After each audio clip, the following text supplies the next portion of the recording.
Esta es nuestra tercera sesión que hacemos junto al mostrador de la sección Agenda País y lo hace el mostrador con Fundación Saber Futuro, una fundación de la cual yo soy directora ejecutiva y mi nombre es Paula Espinosa. Y este ciclo se llama Futuro y Algoritmos, ¿cómo nos ha cambiado la tecnología? Porque siempre nos ha cambiado. Y hoy tenemos a Pedro Santander. Pedro es periodista, licenciado en Comunicación Social de la Universidad de Chile, de nuestro amigo Bello. Uno lo ama y lo odia. Y al mismo tiempo es doctor en lingüística, ¿ya?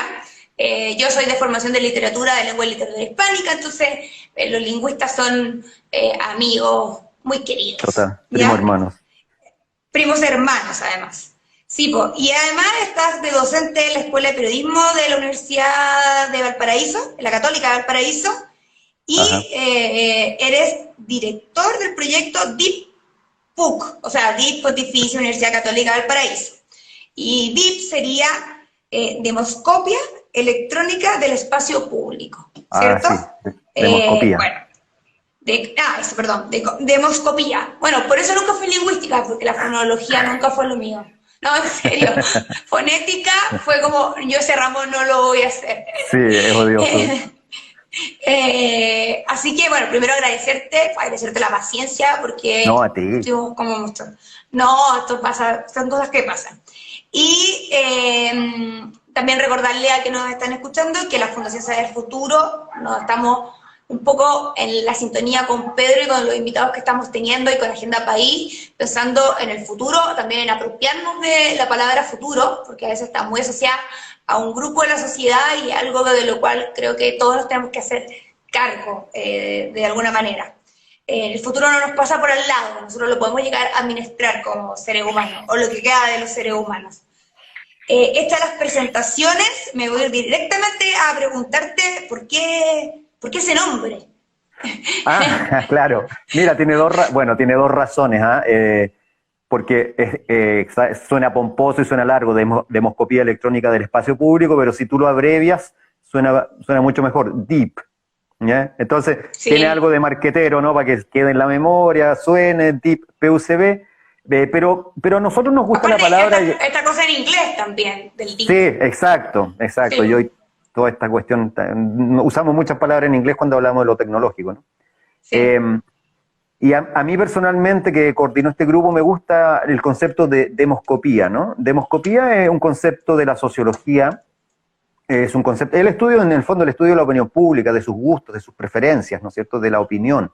El estudio de la opinión pública, entonces, demos, pueblo, y copía es como telescopio, ¿no? Sí. Mirar el pueblo. Sí, entonces, hoy en día, una manera de escuchar a las personas, de saber sus gustos, sus preferencias, sus disgustos, sus opciones, etcétera, es saber escuchar las redes sociales, ¿no? Y por eso se habla del social listening o la escucha social. Y un poco eso es la demoscopía que nosotros hacemos, es una demoscopía, por lo tanto, del espacio público, pero digital. No, porque la demoscopía también se puede hacer como nosotros conocemos los estudios clásicos de opinión pública, las encuestas, cuando te van a ver a la casa, los llamados telefónicos. Nosotros no hacemos eso, nosotros escuchamos las redes sociales y las escuchamos, como te decía al principio, por mi objeto de estudio, en momentos electorales, como el que pasó hace poco con el plebiscito y como el que viene ahora dentro de poco con la elección presidencial en Chile. ¿Llegaremos a ese momento? ¿Llegaremos a ese momento? Sí, al de la elección presidencial, bueno, sí, es una duda de que todos tenemos, ¿no es cierto? Un año nos queda todavía. Sí. ¿Estará Dimondo en la papeleta? ¿Estará Dimondo? Bueno, hay muchas dudas, pero me parece interesante porque sabemos, o sea, aprovechemos también de contar de que este vínculo entre lingüística y comunicaciones para el estudio de las redes sociales yo creo que en los últimos años ha ido afianzando como un frame de alguna manera, ¿cierto? Así es. Porque correcto. Los lingüistas son más de análisis del discurso, qué sé yo, entonces como que yo creo que hay una disciplina que se ha ido como configurando, que tiene que ver con esta mezcla entre lingüística y periodismo, y opinión pública, etcétera. Y comunicación, claro. Mira, ahí se habla mucho del análisis computarizado del lenguaje, ¿no? El lenguaje Claro. el análisis automatizado del lenguaje, y hay una serie de metodologías que hoy lo permiten. La lingüística de corpus ya venía trabajando en eso. Sí, pues, Pero sí. Bueno, en la fíjate, sociología también se ocupa muchísimo. también. También. Pero nosotros no hemos todavía ingresado mucho al terreno del análisis de lo que se dice en términos como lingüísticos, en términos sintácticos, o en términos Claro. nosotros estamos un poco en metadatos. O sea, nosotros hemos analizado, por ejemplo, para la elección presidencial del 2017, nosotros Ya. monitoreamos, nosotros reunimos, recopilamos, recolectamos y procesamos más de 9 millones de tweets para esa elección, ¿ya? Esa vez trabajamos solo con Twitter, de 370.000 cuentas de usuarios y usuarias de nuestro país, ¿no? Que estaban metidos en la discusión sobre la elección presidencial. Y ahí nosotros hicimos básicamente análisis volumétrico, volumen, ahí no entra el Sí, lenguaje, claro. análisis volumétrico, y también hicimos análisis de sentimiento, sentiment analysis que se llama, que básicamente ahí sí entras un poco en ver si la gente de esos 9 Lo millones de tweets, positivo, lo negativo. respecto a los candidatos presidenciales, Exacto. si se pronunciaban de manera favorable o de manera negativa respecto a los candidatos presidenciales. Eso lo hicimos el 2017. Sí. Y claro, antes de que me cuenten el proyecto que yo creo que es el más grande que han tenido, que es como el de octubre del 2019 a la Exacto. elección del plebiscito A octubre del por la 2020, Constitución. Exactamente. fue justo. Quería un poco preguntarte, porque claro, tú me dices que ustedes han trabajado con Twitter, que es como una gran caja de resonancia para los medios de comunicación. Sí. Pero, ¿quién usa Twitter? ¿Quién está en Twitter? Sí. O sea, mira, claro, a veces, yo he escuchado varias veces esa crítica, de alguna manera, de cuando uno analiza Twitter, que te dicen, bueno, pero Twitter solo lo usan Periodistas. claro, gente ilustrada, urbana, en cierto rango de edad, etcétera, etcétera, ¿no? Mira, en primer lugar, tenemos que analizar todas las redes sociales posibles, y Twitter es una red social que es mucho más fácil de analizar porque es pública, porque la API te lo permite, porque tienes acceso a mucha más información que otras. En ese sentido, en primer lugar, yo diría que saber analizar y aprender a analizar Twitter es todo un entrenamiento para nosotros, los que hacemos investigación social, para el día de mañana poder también investigar otras redes sociales. Primera cosa, ¿me entiendes tú? Cuando tú logras entender la lógica de Twitter, cuando tú logras monitorear Twitter volumétricamente, de acuerdo a sentiment analysis, de acuerdo al network analysis y una serie de tipos de análisis, metodología y técnicas que hay que se pueden aplicar a esto que yo decía al principio, que es la escucha social, ¿no? Eso te entrena y te permite a ti como académico, como científico, como investigador, entender la lógica de Twitter detrás de Twitter, ¿no? Entender cómo se capturan datos, cómo se recolectan datos, cómo se procesan datos, las maneras de analizar esos datos procesados, etcétera. Entonces, en primer lugar, es un excelente, encuentro yo, entrenamiento para todos los que quieren entender las redes sociales, Twitter. Eso en primer lugar. Y en segundo lugar, acuérdate que yo te dije que nosotros analizamos sobre todo redes sociales en contexto electoral. Y en contexto electoral, Sí. en campañas, Twitter juega un rol súper importante. Si no, pregúntenle a Trump. Si no, pregúntenle a Trump. Claro. ¿Qué rol juega? Claro, o sea, es cierto que Twitter, a diferencia de, no sé, de Instagram, Facebook, que juntos tendrán 2.000 millones de usuarios en el mundo, Twitter llega a un poco menos de los 400 millones, es cierto. Ajá. Pero esos son muchas veces esos 400 millones de usuarios de Twitter que hay en el mundo, son los que marcan agenda. ¿Ya? Es Son que los eso marcan yo creo que la resonancia Claro. es como que sigue siendo a lo Habermas, si existe algo así como un Sí, lugar de correcto. opinión pública, Sí, sigue sí. siendo Twitter. Porque Sí, sí. lo hablábamos antes, no sé, por ejemplo, Pamela Giles tiene una gran llegada en TikTok, pero Gran llegada. funciona en otra lógica. Así es. Instagram también tiene otra lógica, Facebook, para qué decirlo. Entonces, claro, Twitter tiene esa resonancia con los medios, esa comunicación directa que parece que pase lo que pase, sigue ahí, intacta. Claro, y es un poco lo que siempre ha ocurrido en la esfera pública. O sea, siempre ha habido, cuando no existían las redes sociales, siempre habían medios que marcaban la agenda, ¿no? Siempre. O sea, en nuestro país, La segunda, el titular de los viernes de la segunda siempre marcaba la agenda del fin de semana. Lo que la cooperativa tiraba en la mañana siempre marcaba gran parte de la agenda del día. Entonces siempre ha habido dispositivos o comunicacionales que marcan agenda. En las redes sociales, efectivamente, en las redes sociales, Twitter hace un poco eso, por quienes usan eso, ¿no? La élite, los que tienen poder, los que están en la discusión pública, los que quieren darse a conocer en los debates políticos, los medios de comunicación, etcétera, los que les interesa en general el tema político, las fundaciones, los periódicos, todo, o sea, todos los miran. Y entonces uno no puede dejar... Tiene esa lógica de plaza pública que yo creo que incluso las otras redes sociales nunca han logrado, como Facebook lo tuvo, o sea, lo tiene, pero digamos que ya ha tenido como muchas variaciones, pero Instagram como que ha logrado mantener esa idea de plaza pública, de la discusión, etcétera. Twitter. Twitter. Claro. Y en particular te quería preguntar por el caso de WhatsApp, que a mí me intriga porque está en el límite, es como, ¿es o no es una red social? Claro, esa es una gran pregunta. O sea, mira, yo con mis estudiantes con los que vemos estos temas, yo ya les digo que, y discutimos y nosotros llegamos a la conclusión, en general en todos los cursos, de que no es un servicio de mensajería WhatsApp, ¿no? Como se presentó al inicio, es mucho más que eso, o sea, WhatsApp ya es Telegram, yo te diría que también, ya son redes sociales, ¿no? Viste que Telegram tiene también un montón de posibilidades justamente para ponerte en red con muchísimas personas, instancias, grupos. Telegram es bien activo, volvimos. Ahí volvimos, sí. Eso, estaba hablando y yo les contaba que tú me habías anunciado que un poco ya que en Brasil, por ejemplo, WhatsApp tuvo una gran penetración en las elecciones. Claro, mira, Bolsonaro fue un candidato, en general la extrema derecha usa las redes sociales de una manera bien disciplinada y tienen muchos asesoramientos, Steve Bannon y un montón de fundaciones juegan un rol importante, ¿ya?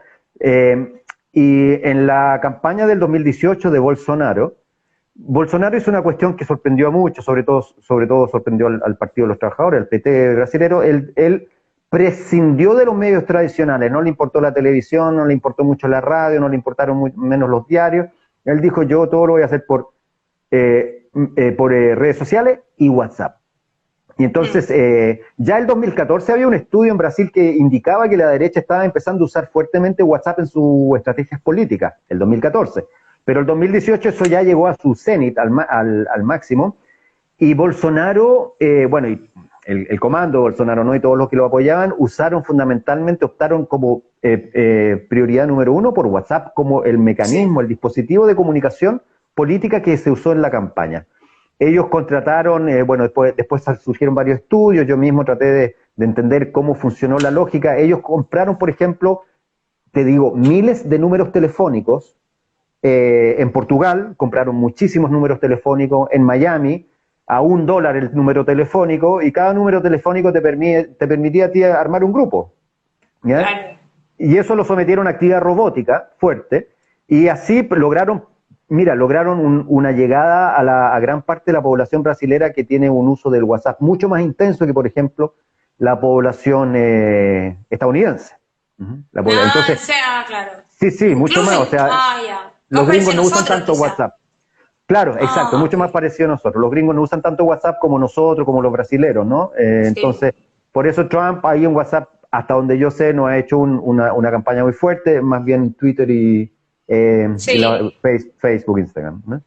Y con WhatsApp ya te aseguras llegar como al grupo, al nicho, y la idea de posverdad, de creerle a tu grupo, ya instalada absolutamente, porque te lo están diciendo tus propios amigos, es la propia comunicación.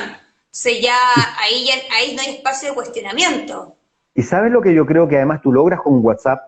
Que, por ejemplo, no logras con Twitter y tampoco lo logras con Facebook. Si tú le haces un uso como lo hizo Bolsonaro de WhatsApp, tú logras romper cámaras de eco. De tal manera que, porque generalmente... en Twitter uno, si es de izquierda más o menos, esto está bien descrito, ¿no? Si es de izquierda, en Twitter uno y en Facebook más o menos está con pura gente de izquierda, si es de derecha lo mismo, si es de, qué sé yo, ¿no? Si es católico más o menos lo mismo, ya. Pero si tú, entonces ahí se forman cámaras de eco, que son difíciles de romper, ¿eh? Son difíciles. O sea, yo, por ejemplo, es difícil que yo interactúe con pinochetistas, ¿ya? En mis redes sociales, o que me lleguen mensajes, porque yo, como yo estoy exactamente en el otro lado del pinochetismo, ¿ya? En mis redes sociales, en todo, va a ser muy difícil. Pero cuando tú usas WhatsApp de la manera que se usó, logras romper esas cámaras de eco, ¿ya? Y logras que un mensaje llegue a jóvenes, viejos, gente de centro, de derecha, de izquierda. Es mucho más útil WhatsApp para romper cámaras de eco que otras redes sociales como Facebook o como Twitter.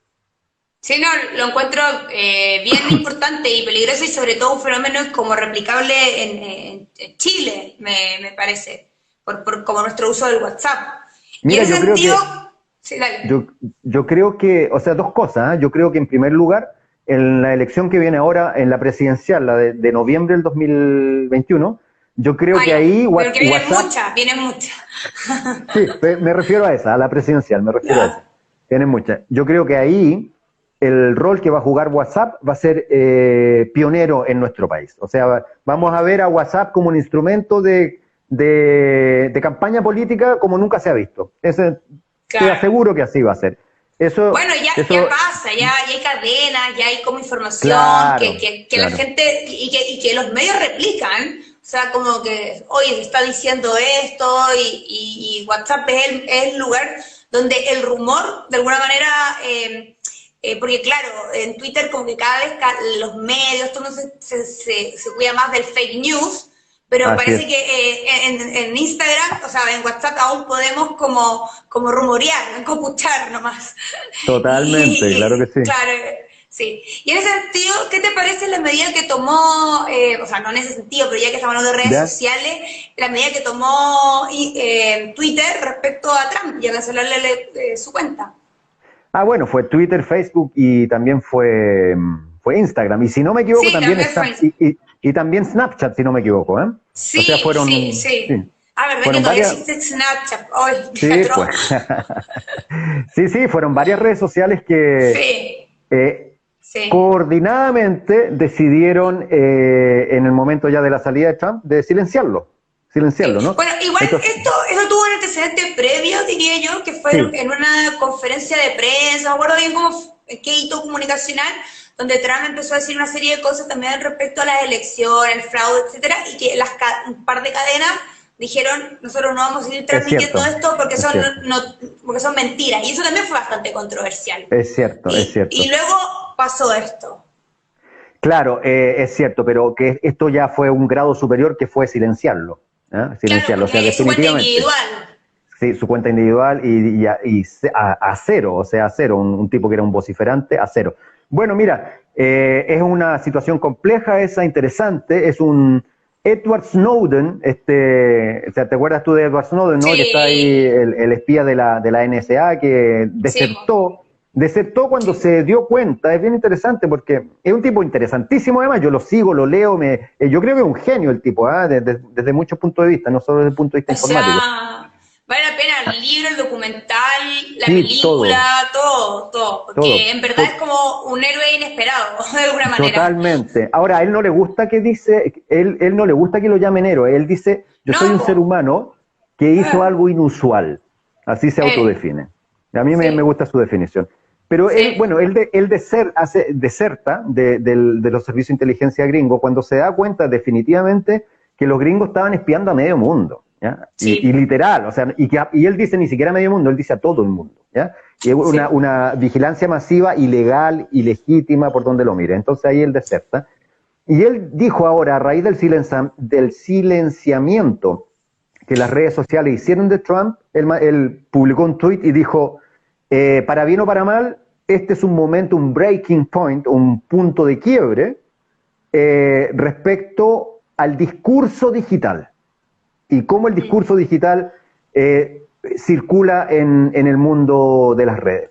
Y tiene toda la razón, este es un punto de quiebre porque fíjate tú que aquí 3 corporaciones coordinadamente decidieron silenciar absolutamente a un presidente de la República.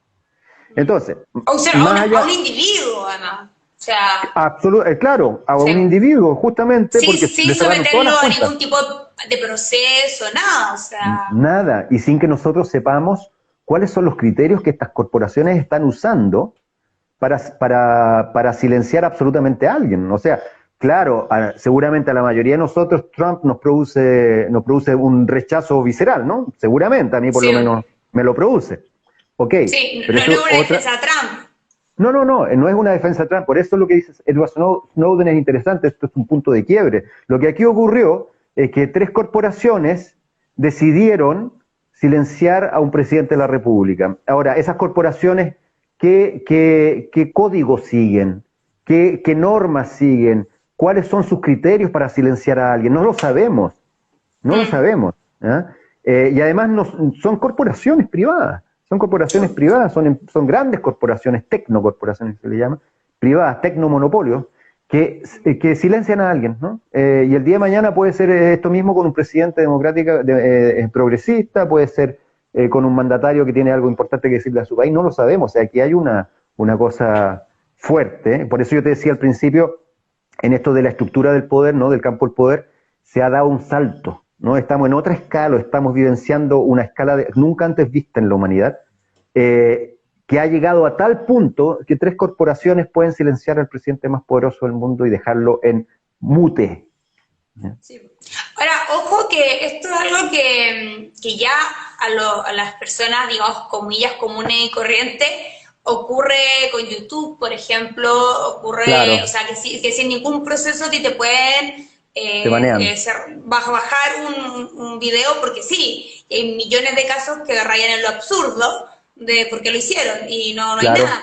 O claro. Instagram también, que a veces considera que tu imagen por X razón, bueno, siempre está el tema del pezón como como la Sí, gran cuestión, pero uno no sabe, a veces no hay explicación y te cierran y te bajan la imagen. así es. Entonces, claro, o sea, digamos que ese tipo de comillas, yo le llamaría derechamente abusos, pasan con redes que además nosotros les generamos todo el contenido, o sea, que es una cosa Así que es. no, Y nunca se te olvida. le generamos todo el contenido y le damos todos nuestros datos.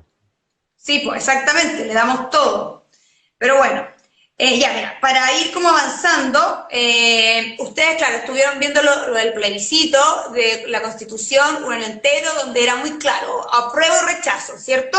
Sí, Y yo te escuché en otra entrevista y lo que, claro, de hecho me acuerdo una con Paulsen, donde él decía que ya, tenía una amiga que estaba muy sorprendida de la votación que sacó el apruebo. sí, Porque, recuerdo. claro, las redes sociales, este lugar de opinión pública, en particular Twitter, parecía muy como que el rechazo tomaba cuerpo, ¿cierto? Así es. De hecho, la Academ también ahí se mandó un resbalón más o menos importante, ¿por qué no Uno decirlo? más, Uno más, entre tanto. uno más. Y ahí lo que tú explicabas es que la derecha, la ultraderecha, ya no sé bien cómo diferenciarlo, pero vamos a hablar de la ultraderecha, Ajá. primero desplegó una estrategia y que esa estrategia era bien jerarquizada y tenía sus hashtags, tenía Sí, los webinars, tenía todo un sí. protocolo bien establecido. Sin embargo, eso falló estrepitosamente. ¿Por qué Ajá. falló estrepitosamente? Eso es lo que a mí me gustaría saber. ¿Por qué tú crees que falló estrepitosamente? Claro, mira, la derecha chilena mostró un comportamiento en las redes sociales en este caso, para un evento electoral, que en este caso era el plebiscito de la apruebo y el rechazo, mostró un comportamiento en las redes sociales que es relativamente parecido al que otras derechas del mundo, como Vox en España, como, bueno, la gente de Trump que estábamos hablando, en la derecha, no sé, polaca, húngara, brasilera, han mostrado, ¿no es cierto? Y es que en ciertos momentos electorales, ellos como que se apropian de las redes, son súper activos, son súper organizados, son súper disciplinados, tienen todo un asesoramiento además, tienen mucha plata para eso, y logran instalar tendencias, trending topic, logran imponer hashtag. Eso con mucha ayuda, entre paréntesis, por eso nosotros hablamos de actividad inusual, con mucha ayuda de bots o de cyborgs, y son muy ordenados, ¿no? Eso ocurrió en Chile también ahora para el plebiscito del apruebo y el rechazo, Y en las redes sociales, sobre todo en Twitter, sin ninguna duda, y nosotros lo medimos eso volumétricamente, sin ninguna duda, los partidarios del rechazo lograban una presencia mucho más importante en términos de volumen de hashtag, de menciones, de posteos, de retweets, que los del apruebo. No solo eso, no solo volumétricamente eran mayores, sino que también la manera en que se organizaba era mucho más, nosotros hablamos de una actividad jerarquizada, ¿ya? Los del apruebo eran mucho más desordenados, por decirlo de alguna manera, ¿no es cierto? Mucho más desordenados, no. Los de la derecha eran súper jerarquizados. ¿Cómo se jerarquizaron ellos? Nosotros detectamos dos maneras en que ellos funcionaban, nosotros dijimos como tropa. En primer lugar, de pronto ellos se coordinaban a través de webinar y después dejaron de hacerlo a través de webinar y nosotros tenemos la sospecha de que lo empezaron a hacer a través de WhatsApp, como tú decías. Se coordinaban muy, sobre todo los martes, muy organizada y disciplinadamente para imponer hashtag, ¿ya? Por ejemplo, el hashtag, no sé si tú te acuerdas cuando este policía tira a este chico al Mapocho, sí, ellos ahí levantan un hashtag. Cuando fue lo de la fiscal Chong, levantan otro hashtag, rechazo Tutongo, si no me equivoco era, ¿no? Entonces, y eso, ellos lograban imponer eso porque todos se metían en eso. Entonces la primera cosa que nosotros vimos que como característica es que la derecha chilena actuó muy organizadamente. Y segundo, jerarquizadamente. ¿Por qué jerarquizadamente? Porque habían 4 o 5 influencers de ellos. Nosotros hablábamos de nodos, como Sergio Melnik, José Antonio K, Gonzalo de la Carrera y Teresa, ¿cómo se llama? Marinovich. Marinovich. ¿Y tú dirías que esos son los 4 grandes influencers de la ultraderecha? Para el plebiscito del apruebo y el rechazo ellos fueron, sin duda, y tal vez había 1 o 2 más, pero ellos siempre estaban. Entonces, estos 4 o 5 influencers de la derecha tiraban un hashtag, tiraban una etiqueta, tiraban una opinión, y eso se replicaba ordenada, jerárquicamente, y como tropa, por eso hablábamos nosotros, porque todos los partidarios con mucha atención y mucha disciplina, ¿ya? Sí, mucho ahínco. Claro, totalmente, y mucho. Y ahora, el ahínco muchas veces seguramente no solo era voluntario, sino que seguramente ahí habían también personas pagadas, ¿no es cierto? Pequeñas granjas, tal vez de trolls, ¿no? Porque era mucha actividad, y a veces nosotros medíamos cómo un hashtag, por ejemplo, se comportaba en el día, y claro, era una actividad demasiado inusual para que uno diga esto es orgánico, ¿no? Era demasiado inusual. Las curvas de crecimiento de un hashtag rechazo Tutongo, por ejemplo, en un día era demasiado extrema, demasiado intensa, y se convertía en tendencia, en trending topic. Entonces, lo que le pasó a Paulsen, de que una amiga de él, que estaba por el rechazo, le decía, pero ¿cómo puede ser si no entiendo lo que pasó? Eso le pasó a muchos en la derecha, ¿no? Nosotros al día después del plebiscito, nosotros vimos muchos tweets de gente de derecha que decía, por favor, que alguien me explique qué pasó. Por favor, que alguien me explique esto porque íbamos ganando. Entonces, ahí nosotros dijimos, y esta sería la parte que es novedosa, porque lo anterior pasa en todas las derechas del mundo, que copan las redes. Pero lo que pasó en Chile es que ese copamiento les jugó en contra, porque se lo creyeron. Lo creyeron. Eso es lo que no logro entender. Les jugó en contra porque se sabe, o sea, en los medios de prensa, que La Moneda ya par de semanas antes del plebiscito se sabía que iba a ganar el apruebo, más o menos por los porcentajes que ganó, ¿ya? De hecho, a propósito del Palacio Pereira, lugar que encuentro el peor lugar para hacer una nueva constitución por su pasado colonialista, pero es otro tema. Muy bien, ¿cierto? Tienes razón. O sea, encuentro increíble que encuentren que es el mejor lugar para hacerlo, pero en fin, que de hecho ya estaban viendo temas de seguridad. Entonces, si había una data, ¿por qué seguían con esta estrategia del orden y de por qué la desconexión? Aún no hay profesionales, no hay, digamos, capital humano en términos económicos para manejarse como con las redes sociales, ¿todavía no las comprenden? Es que yo creo que ahí pasan 2, 3 cosas. En primer lugar, eso que dices tú, que La Moneda sabía ya cómo se venía la mano. Nunca lo hizo público, no lo hizo. Nunca, no. Entonces ellos lo sabían, y no lo iban a hacer público tampoco. Ellos lo sabían, pero entonces un pequeño grupo de gente lo sabía, pero no lo hizo público, eso en primer lugar. En segundo lugar, hay ahí una concepción en la derecha, ¿no es cierto? Una concepción errada, y es creer que si tú ganas en las redes sociales vas a ganar en la calle. Entonces, hay una concepción como lineal, ¿no es cierto? Lineal de la cuestión. Y ellos no estaban en las calles. Bueno, sí, acuérdate, ¿dónde eran las marchas del rechazo? Solo de Providencia para arriba. Ya ellos no estaban en las calles.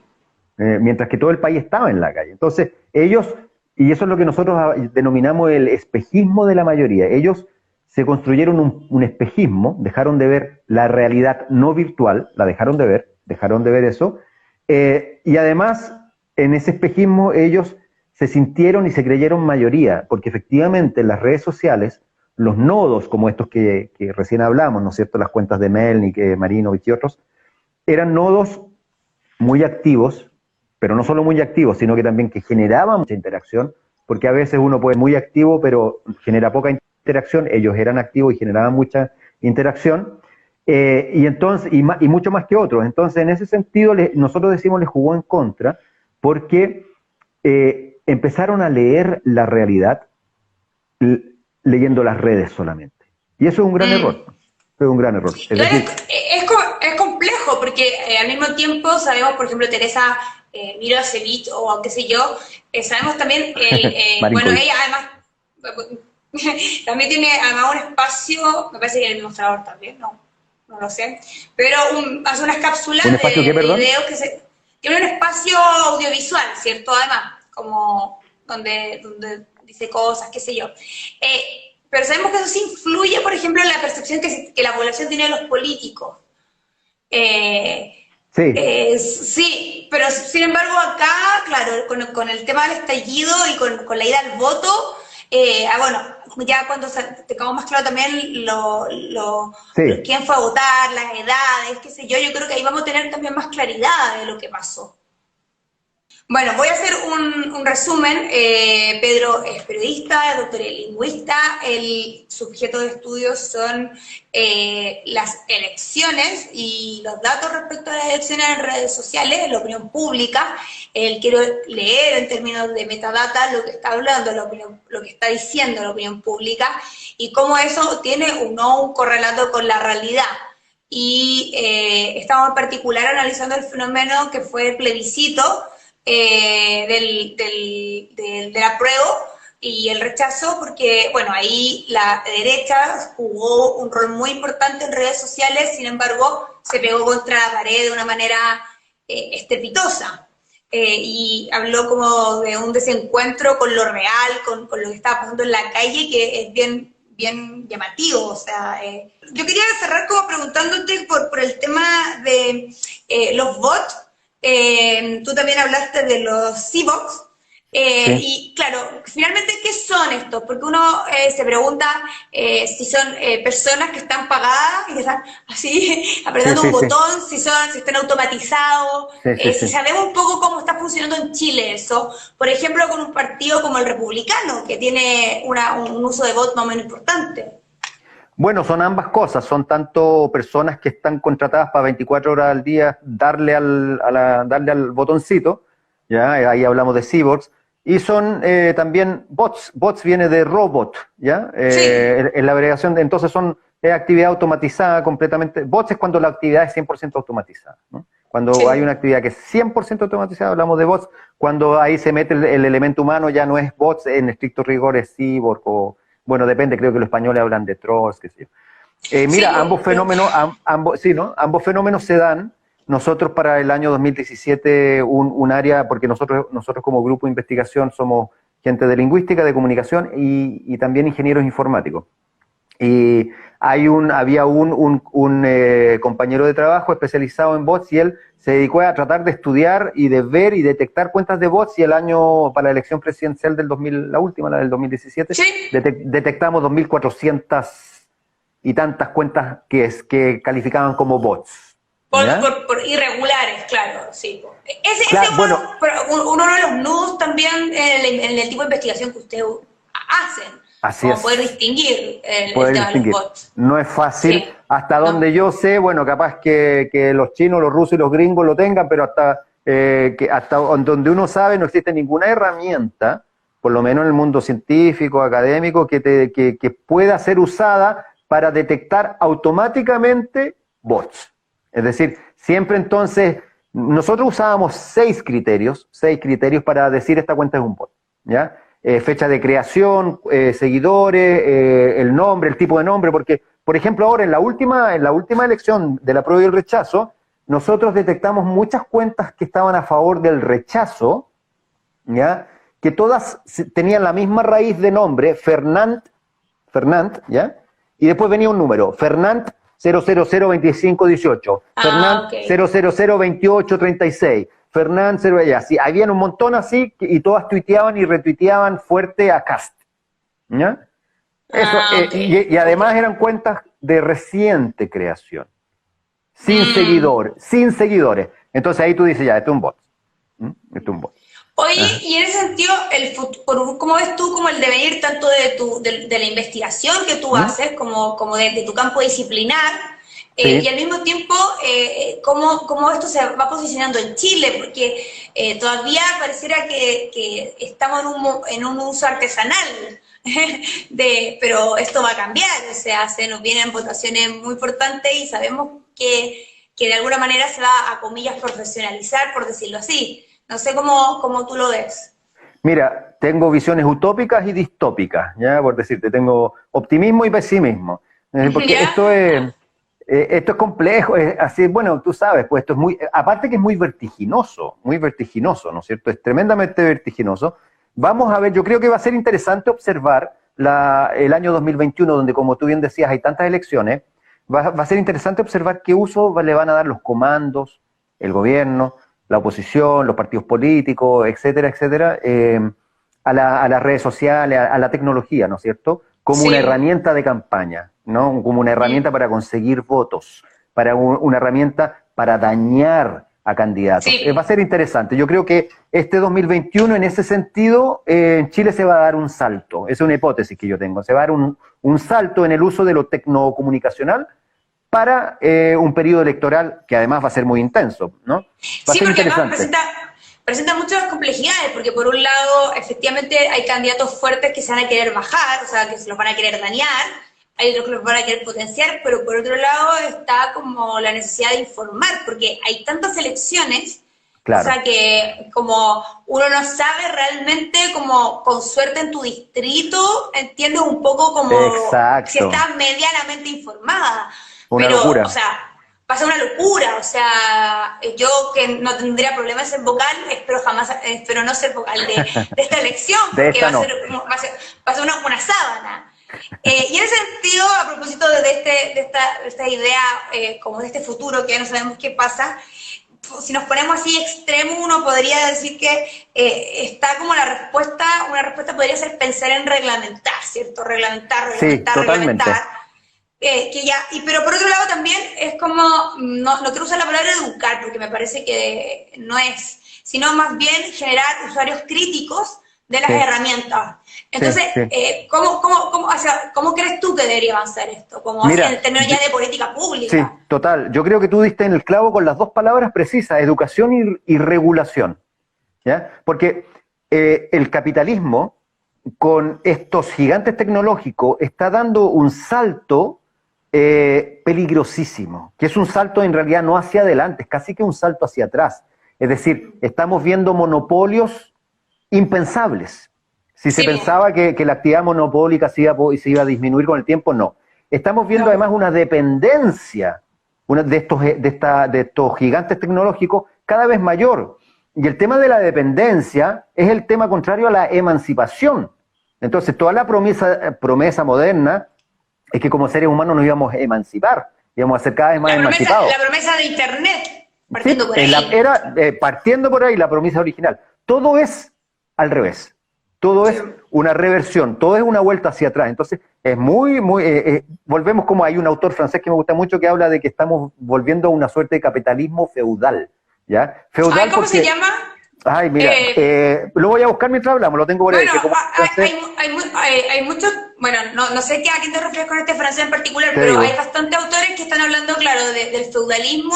Esa palabra se está volviendo bastante recurrente cuando ya se habla de las redes. Claro, ¿y sabes por qué? Porque feudalismo, porque nosotros dependemos cada vez más para miles de actividades de ellos, de estos gigantes tecnológicos, ¿no? Ahora mismo nosotros, ¿no? El contacto que estamos haciendo tú, en la pandemia peor. Entonces hay una dependencia de estos señores feudales que son intocables y que pueden silenciar hasta un presidente.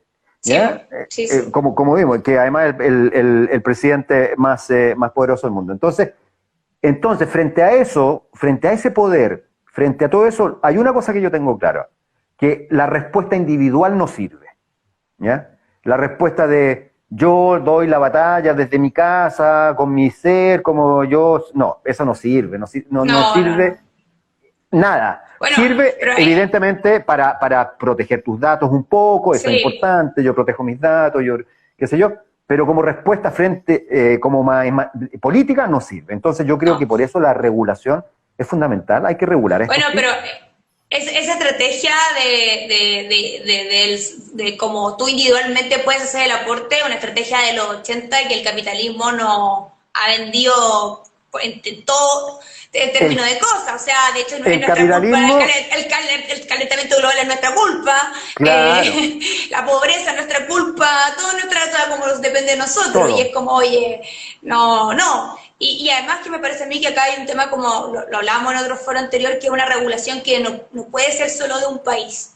Y en ese sentido, una pregunta importante es ¿cómo ves tú que la nueva Constitución debiese abordar esto? Porque yo a veces escucho mucho una Constitución para 40 años, para Chile, y es como, ¿es posible pensar algo así? Mira, yo creo la Constitución en el campo ya, mira, acabo de encontrar entre paréntesis, el autor se llama Cédric Durand. Cédric Durand. Durand como duradero, pero Durand, con la D final, el apellido. Bueno, él habla de que somos, individualmente, él tiene una frase muy linda, él dice, individualmente somos más débiles que los algoritmos. Individualmente. O sea, uno como sujeto, uno solo frente a los algoritmos, pero grupalmente, socialmente, como comunidad, podemos ser más fuertes, pero para eso se necesita lo que tú dijiste, educación y regulación. ¿Ya? ¿Qué me preguntaste recién? Es que, disculpa, me distraje con el... por la Constitución. La Constitución. Como... Sí. Yo creo que hay dos elementos que en la Constitución deberían estar en la nueva Constitución respecto a esto que estamos hablando. En primer lugar, el concepto de derecho a la comunicación. ¿Ya? No como un concepto importante, como un concepto de que la comunicación es un derecho. ¿Ya? El concepto de derecho.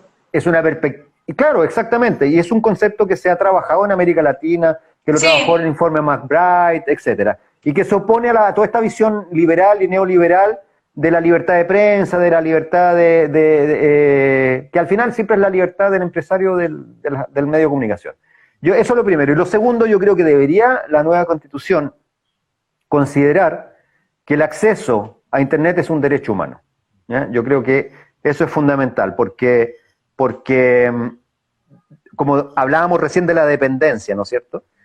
Nosotros hoy dependemos para muchísimas cosas, para nuestro acceso a Internet nos permite hacer muchísimas cosas o nos inhabilita si no tenemos el acceso para hacer otras. Entonces, yo creo que también consagrar eso como un derecho, me parecen cosas fundamentales, junto con la protección de datos, que deberían estar en la Constitución. Esas cosas son fundamentales. Y la pandemia eso lo dejó totalmente en evidencia.